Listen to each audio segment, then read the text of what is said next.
Welcome, welcome, welcome, welcome, welcome, welcome, welcome. If you believe that there is a law, please tell me, because we just had the Voting Rights Act gutted. So please tell me what law, particularly in the South, prevents this from happening. And I just want to just one bit of it, like I was in the General Assembly in South Carolina when we drew these lines. And so I've actually seen these lines be drawn. And what I'm absolutely telling you is places like Tim Scott's old South Carolina 1st District, right, where he ceded black voters to Jim Clyburn. That's exactly what he did. It made Jim Clyburn's district more African American. It made Tim Scott's district more white so that people would vote for them. So how do you change that? Do you change it by running away and delaying the process another 30 days and another 30 days? Non-elected commissioners vote on it. Okay. Yeah, so that's just to get everybody in the mood. We were talking about in the main episode of Native Land Pod this week, this whole redistricting fight that's happening around the country. What's at stake? And frankly, what's the right way to go? We've seen members of the legislature from Texas. This is Native Land Pod. Welcome home, y'all. This is MiniPod. We just jumped right in. What did I say? Native Land Pod? We didn't welcome. We just was like, also in the main episode. I was just saying, we skipped the part. Welcome home, everybody. This is the MiniPod this week for Native Land Pod. We're acting like y'all know exactly what's going on. I'm Andrew Gillum, co-host, along with Angela Rye, and in absentia, our sister Tiffany Cross, who is in the Congo. We got a lot to say. So, Tiff, we actually glad you're not here today because we need to take all your time. We were claiming your time today. Andrew. Yes. You know what? This reminded me of starting a podcast like that. Reminded me of picking up the phone with Eddie Rackles, because when you literally mid conversation. Yes, he'll be like, anyway, what? Where do we start, Daddy? Where do we come back from? Yeah, bring me to the top of the conversation. Well, we are talking about redistricting, and we're trying not to make this topic glaze over everybody's eyes and brows by making it, frankly, as front and center and as local as we can. Right there, you saw the clip of our good friend Bakari Sellers, who is a former member of the South Carolina legislature, talking about what his experience was drawing districts in that state, House districts, Senate districts, and of course, congressional districts in that state. And his last point of that video he was making to respond to the question of how should these maps be drawn rather than politically, is his argument was for drawing these maps using a nonpartisan redistricting commission to do it, different than what the state of Texas is attempting to do right now, which is to basically have the legislature, a political body draw the congressional districts. Angela, where do you put the merits of independent versus political drawing of lines? So I think, again, you know how, next year is going to be the 250th anniversary of the Declaration of Independence. So there's this idea that like we hold these truths, but who holds these truths, right? Like if the truths weren't designed to be held by everyone, at what point are they held by everyone? And I think what is incredible about our friends who are institutionalists like Bakari is there's, this aspiration that we are striving to get to. And we think that if we put people in position to think the way they ought, then they will do the things they ought to do. But that's not always the case. So when you talk about these independent commissions, Andrew, the question becomes, are they independent politically? This woman who he was arguing with on CNN talks about, well, now we have AI to draw maps. AI has a bias because there's someone who built the AI. Yeah, somebody's writing the code. Right? So now it carries their bias. If someone is independent politically, well, where do they lean economically? Do they believe people who are poor or disenfranchised or incarcerated deserve to also have a vote in Congress? And a lot of people don't understand that people are counted for the sake of population in congressional and state districts when they're incarcerated, but a lot of them still don't have a vote if the laws say so in their state. What is my point? You can be independent and bipartisan or nonpartisan and still have bias. For one, in this country, especially right now, while fascists run the government, while J6ers are running around the country, implementing their will at their will, even doging their will upon us, I struggle with the idea that an independent commission can do the right thing. We have seen where members of Congress, particularly my former bosses, CBC members, have been harmed by these independent commissions. Bakari brought up something where he talked about Congressman Clyburn. Congressman Clyburn, who I love, has been criticized often for maintaining a district that I believe, if someone could fact check this on the show and text it to me, but I believe his district is at least 60% black. I do want to triple check that, because a lot of members of Congress say at this point, Mr. Clyburn really doesn't need a 60% plus black district because of how much he's impacted South Carolina, all the things that he's done well. Mr. Clyburn would argue, well, this is for the person who comes after me, right? And some people would still say, well, he doesn't need it. Maybe it's 50, maybe it's 40. On the other hand, I promise you I'm going somewhere, AG. On the other hand, Congressman Bobby Scott has said, I don't need a 50, 60, 70% black district. Carve up my district so it's more geographically aligned and in tune with what we need to get accomplished geographically, because I could win with a 35, 40% black district. Let's create another black district in Virginia, which they've done. So now Jennifer McClellan occupies that seat. It was a seat that was formerly held by Donald McEachin, who, God rest his soul, is no longer with us. Lolo, I appreciate that, but it was for Mr. Clyburn, not Thompson. So all good there. I think we only have one majority district in Mississippi, period. But I'm actually looking for the numbers for Mr. Clyburn, because their position is that there could be two majority minority districts in South Carolina. My point in saying all of that is, Mr. Clyburn is 47% black. And so I don't know what the argument has been historically. I know before it was they could at least carve out one more black district. He agrees with that, but for whatever reason, that number was higher. So I'm saying all that to say, independent or not, it's never truly independent. AI or not, it doesn't mean that it's no longer biased.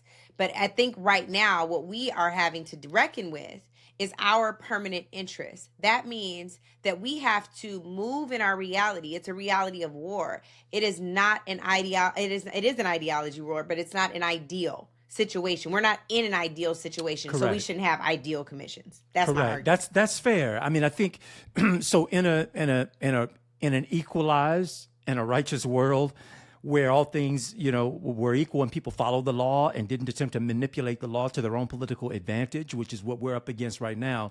The long-term impact of allowing the Texas legislature to redraw this district and redraw the lines and the rules to advantage them by 5 seats, if their end result and their end goal may be the demise of the democracy as we know it, meaning those members can be holdouts when it comes around to the next point of counting the Electoral College, and they say we reject, there's a majority there to reject what the Electoral College numbers say and leave Donald Trump in office. We've never had that scenario, but we also never had that scenario tested.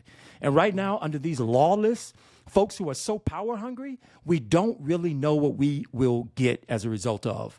The conundrum I think we find ourselves, particularly those of us who are kind of good government champions, that we should set the rules to be fair and equitable and then let how the politics of it play out, is that in many Democratic states, they have already gone the route of setting up these quote, independent redistricting commissions, ceding away the power of the governor or the legislature from being able to Bigfoot and have their way over these commissions. Well, Republican states, including, and my own, they've continued to allow the political drawing of lines. They have no interest in good government. Their only interest is in maintaining and keeping power, not to ensure that we've got a fair and representative democracy.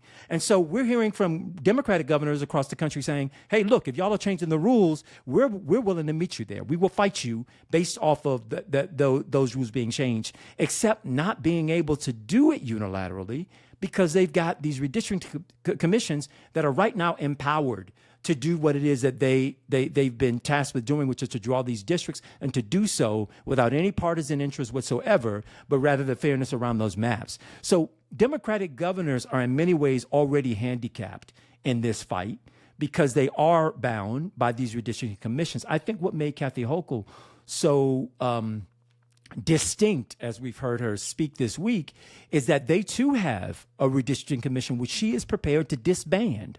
Yeah. In concert with other legislative bodies, so that they will have the ability to do what the Republicans in Texas are doing, which is to say, fine, we'll just draw Republicans right out of their seats and make sure that we only create seats that are accessible by Democrats. Is it the long-term fair thing to do, or is it the right thing in this moment to do to eventually save off this attack on democracy? Can she do that, Andrew, for those listening at home that are saying, if there's an independent commission that was stood up by the state legislature. I know all of these states are different. They're all different. Who has the authority in New York, for example, to do this? And is it different for Gavin Newsom? I can't remember if we have a clip for him or not. Yes, I think we do have a clip of Gavin, and we should actually hear that on the other side of this. But it does matter how they are stood up. In some states, it's been by referendum.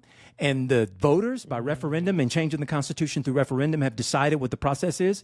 And in other states, the legislature itself have established these commissions. And if they are, in those cases, established by the legislature or by an order of the governor, the institution that established them are the institutions that can dissolve or reform them in many cases. So in my state, it might be through constitutional amendment. In Texas, it appears that the legislature maintains power. In New York, it sounds like the legislature, through a legislative process, can reform that process. But I have to take, and I've got to look deeper into the statutes. But if the governor is saying so and the legislative branch is concurring, it sounds to me like the legislative process is where the reform would take place. Mm-hmm. And okay. So then, do they convene a special session just like? I think they are in session. So it will be a matter of them, and they control both the House and the Senate there. In New York. In New York, the state of New York. Yeah. That would allow them to do this and to do it in concert with the law without subverting the law. Okay. But and we then should hear California. from California, because I think that's a different test there, even though that is the most populous state and probably the state that could yield the most seats. The last estimation I heard was potential of 9 seats being made permanently Democratic if the California legislature were to enforce a new partisan map that would give Democrats the advantage, up to 9 seats, trumping, pardon the pun, trumping Trump's effort in Texas, which will yield 5 seats. Let's play that clip from California. Mm-hmm. You know, California is one of several blue states now looking to counteract Texas and President Trump's plan. Here's what we know. The governor wants new maps to go before voters in November. But today, candidate for Governor Steve Hilton announced he plans to file legal action to block redistricting if the governor moves forward. Hilton calls the move a power grab by state Democrats. Districts should be drawn by an independent commission once every 10 years, crucially following a census, so that you know where people live, so that the districts reflect population. I didn't realize that the governor was trying to get it on the ballot this year. I didn't know that part of it. I thought he was trying to change it legislatively, but.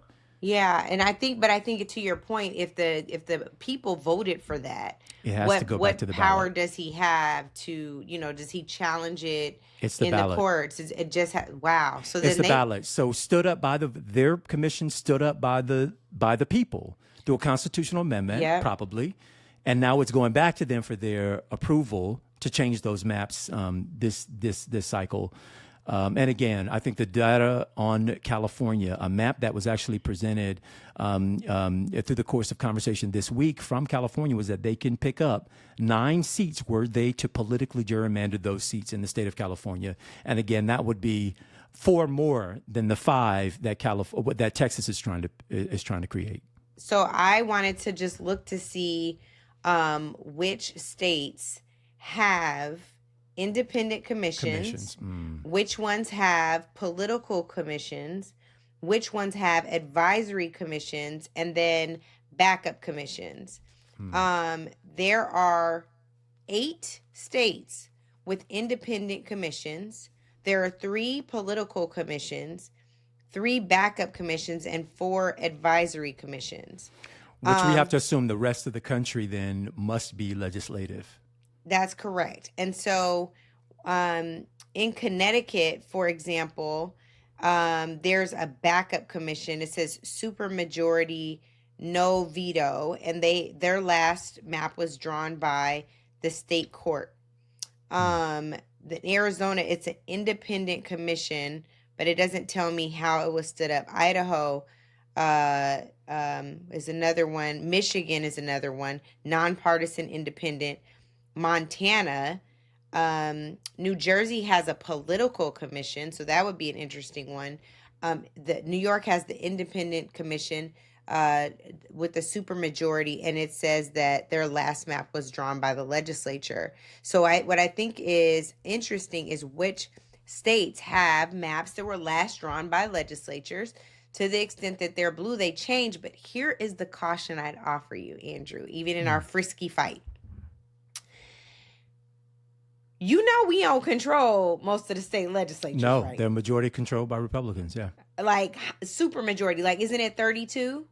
I mean, it's pretty bad. The only comfort I take in the majority Republicans' control of legislatures is that in many of those states, the populations have not changed to the point where they get new seats in any way. So in each of those places, but they could eliminate the seats we have if we correct. have They can them. decrease the power in those states.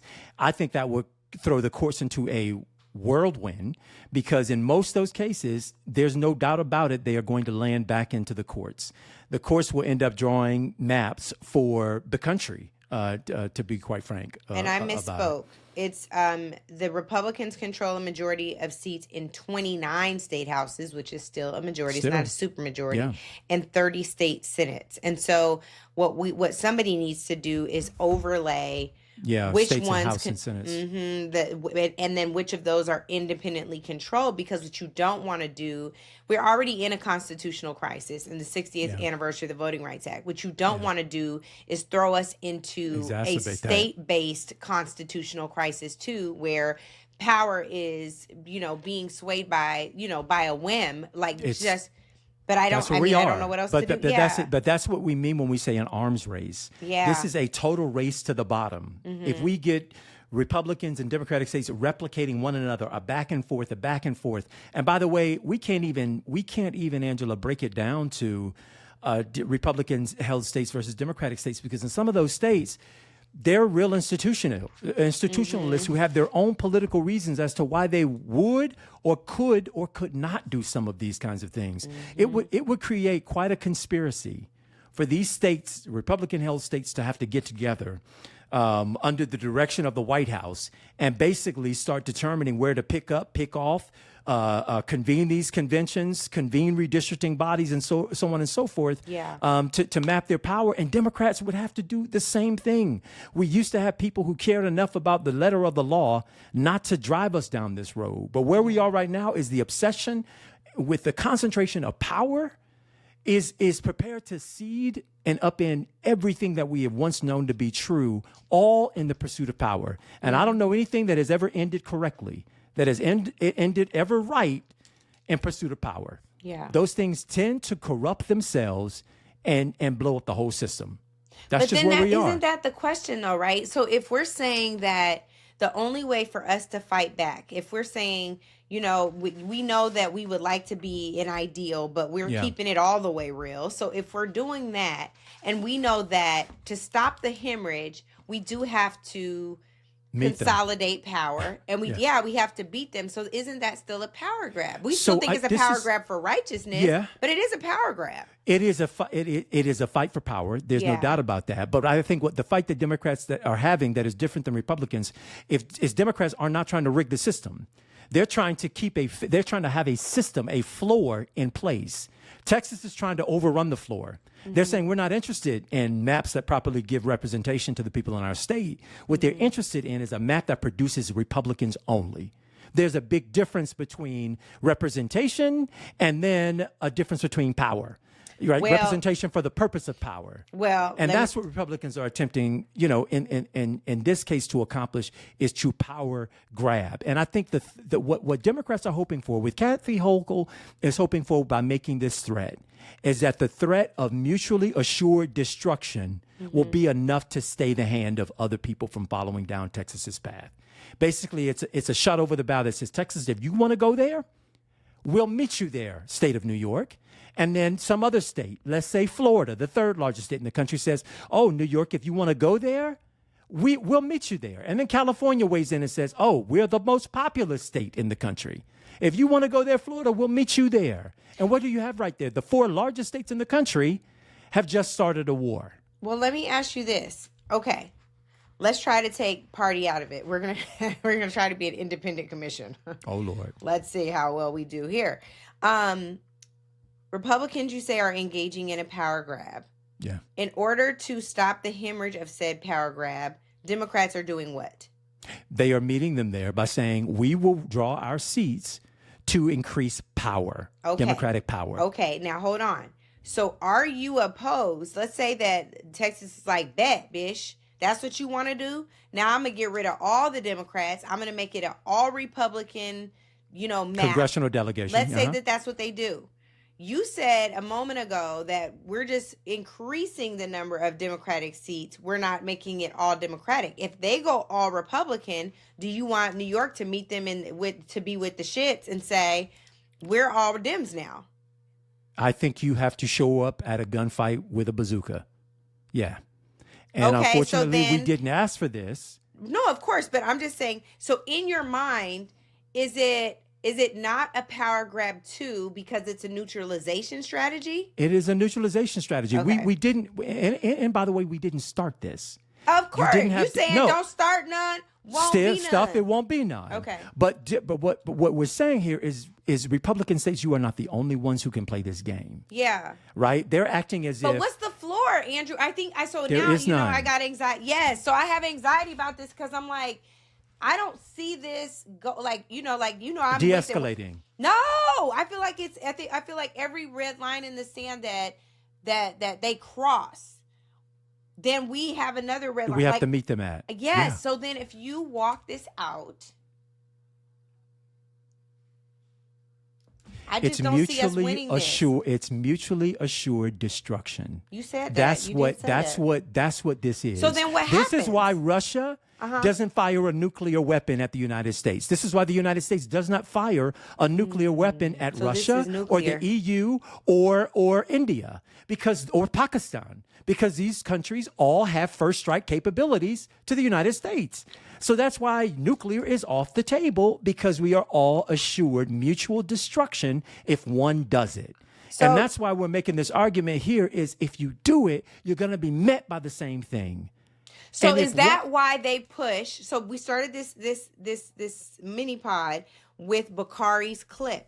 Is that why they started to drift or shift towards independent commissions? Yeah, they began the move toward independent commissions so that we didn't have this sort of warfare break out where you just have politicians choosing their voters rather than the voters choosing their members of Congress or choosing who they want to represent them. They choosing their own voters. Yeah, if that's they are not selecting. the undoing of democracy, I don't know what it is. And it's unfortunately been that unequal and unfair path for quite a while. We just hadn't seen this type of threatened escalation during a midterm decennial, meaning in the middle of the way of the decennial census, a redrawing of the lines. So no facts have changed, really. Nothing, no facts have changed. They're simply using the numbers that are on the table to manipulate the map to their advantage.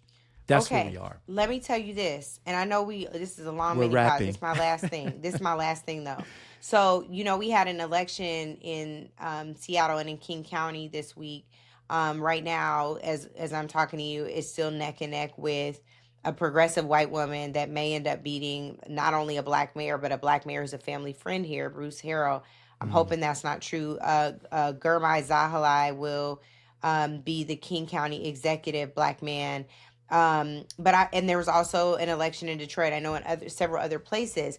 But what I want to point out, Andrew, is we're talking about the people, the electeds choosing their voters. Yeah. But if we're honest, the voters still aren't really choosing their folks, because in Seattle, they're celebrating the fact that, the voter turnout could get up to 33%. Yeah. In Detroit, they're talking about 17%.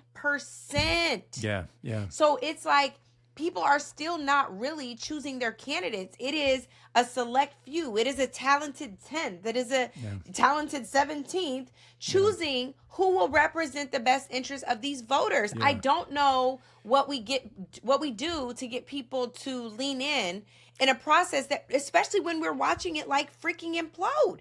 Like this whole thing about like, I voted, I picked my person, and then you redraw the goddamn lines? Yeah. By the way, this is some of the kinds of tactics that add to people deciding not to participate in the process, right? They make the choice to stay out. But this is what I point out as a difference. The difference with voter turnout numbers and percentages are that still the voters are making they are getting to decide whether to participate or not. They're not to show what we up. have otherwise is a system deciding who gets to show up, who gets to win, and who you get to choose from by way of candidates, because we have rigged the rules to dictate that to you. But I think that's why they don't show up. So I don't see them as separate. I see them as inherently connected. I see them connected. I see them as slightly different because I want to be able to make the choice around my representation. I don't want you telling me that a black candidate is now off the table because I've totally redrawn these lines to make sure that they'll never, ever to be able to compete and win. That's the thing. where I draw the difference. I think we have to keep talking about this. We way over time for a mini pod. We I had know. to shut in today. But it's so good because what I think we get to the heart of, brother, is democracy is not like this foregone conclusion. It's something that is being fought for minute by minute, second by second, and it requires oversight, not just by the people. It requires our participation. Yes, but we don't get to watch this thing and think that it's going to work out the way we want it. And casting a ballot isn't sufficient. Like, you literally have to oversee the people who you put in place to oversee what is happening, because they may be overseeing it in a way that does not represent your best interest. That's right. Angela, I've said this on the show before, and I stand by it, and that is that democracy is a contact sport, and it is the reason why this is the least popular form of government as we look around the world. Yeah. It is not easy to maintain. It is much easier to maintain a single leader at the top telling everybody what they can do and what they cannot do, and people obliging themselves to and obligating themselves under that leadership structure. We are in a difficult process. Democracies are hard. They must be fought for. It is why the framers said we hand you a republic if you can keep it. The if you can keep it part is where we come in. If we can keep it. So that's the question of the day. And will only be answered by how it is that we respond to the threat that Texas is putting up and the threat that all these other states are going to continue to put up in the face of Donald Trump's power-hungry party right now. I want to tell you this because we really do have to go, but we normally don't have calls to action in the mini pods. But I just want to shout out our sister friend, Valicia Butterfield, because in the face of all that's happening, because democracy is crumbling, because it's a contact sport, she stood up something where she's using the hashtag relief is resistance. As you know, Andrew, more than 390,000 Black women are now unemployed because of what's happened with the federal government, because of what's happened with DEI. And that's just in the last 3 months. She stood up an emergency relief fund and asking Black women to apply if they need support. And so far, more than 18,000 Black women have applied for emergency relief. And I just want to encourage us to remember that the power is still with the people. Even when our representatives cheat us out of real representation, we can be there to stand up for each other, to provide real relief. We did that with State of the People. Felicia's doing this now. Black Voters Matter is doing this work. We have to continue to lean in for each other where our elected officials are leaving gaps. That's real. Thank y'all and welcome home. Native Land Pod is a production of iHeartRadio in partnership with Reason Choice Media. For more podcasts from iHeartRadio, visit the iHeartRadio app, Apple Podcasts, or wherever you listen to your favorite shows.